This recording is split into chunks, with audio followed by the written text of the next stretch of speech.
ஔவையாரோட ஒரு பாட்டு ஒன்று இருக்கு, கொடிது கொடிதுன்னு ஒரு பாட்டு. அதில் என்ன சொல்றாங்கன்னா, இருக்கிறதுலே கொடூரமான சுச்சுவேஷன் என்னன்னா, இளமை காலத்தில் வறுமை தான் ரொம்ப கொடிது.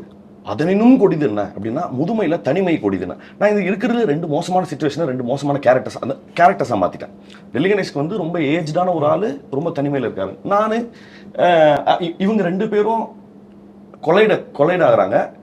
அதுவும் அவங்களோட ஒஸ்டான டேல கொலைட் ஆகிறாங்க. இங்க இருந்தா கதை ஆரம்பிக்குது இப்படின்னு சொல்லி ஒரு ஒன்லைன் வித்தின் வந்து இதோட ஐடியாவே என்னன்னா, இது ஃபெஸ்டிவலுக்கும் எடுக்கல, ஒன்றும் எடுக்கல. ஆக்சுவலாக எக்ஸ்ட்ராடனரி ஐடியா.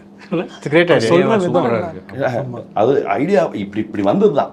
அப்போ என் ஃப்ரெண்டோட அண்ணா வந்து என்ன சொன்னார்னா, இது நல்லா இருக்குடா, இது பண்ணுறியா அப்படின்னு சொன்னார்.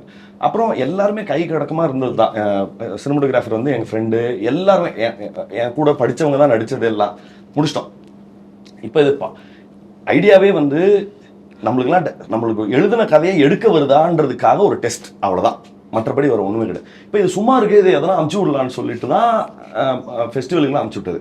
அப்புறம் அந்த லண்டனில் புரோக்கன் நக்கிள் ஃபெஸ்டிவலோ இல்லை நியூயார்க் இந்தியன் ஃபிலிம் ஃபெஸ்டிவலில், அப்புறம் வந்து கலிஃபோர்னியாவில் ரெயின் ட்ரீன்ஸ் அதில் பெஸ்ட் ஃபிலிமா, இது மாதிரி உலக நாடுகள்லாம் போச்சு சார்.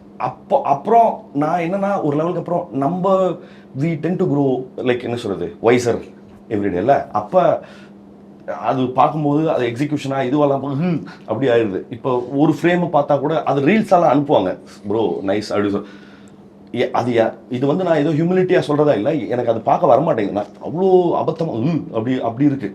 ஓகேவா? அதுவுமே வந்து ஒரு ஃபெஸ்டிவலுக்கான இப்போ வினோத்லாம் நமக்கு ரொம்ப க்ளோஸ் ஃப்ரெண்டு, வினோத் ராஜ்லாம். அவர் ரொம்ப பிரெத் டேக்கிங்காக இருக்கும் அவரோட சீக்வன்சஸை. அவர்கிட்ட கதை பேசும்போது இது ஒரு 6-7 கதை பேசியிருக்கோம். அவர் சொல்கிற கதையெல்லாம் ரொம்ப பயங்கர பிரெத் டேக்கிங்காக இருக்குது. நம்ம இப்போ இதெல்லாம் கேட்டுட்டு நம்ம திருப்பி அங்கே போய் பார்த்தா எப்படி இருக்கலாம், அதனால தான். ஸோ அதனால அது எவ்வளோ அளவுக்கு மறைக்கப்பட்டிருக்கோ அவ்வளோ நல்லதுன்னு நினைக்கிறேன். புரட்சி தமிழரின் எழுச்சி பயணம். மக்களை காப்போம், தமிழகத்தை மீட்போம்.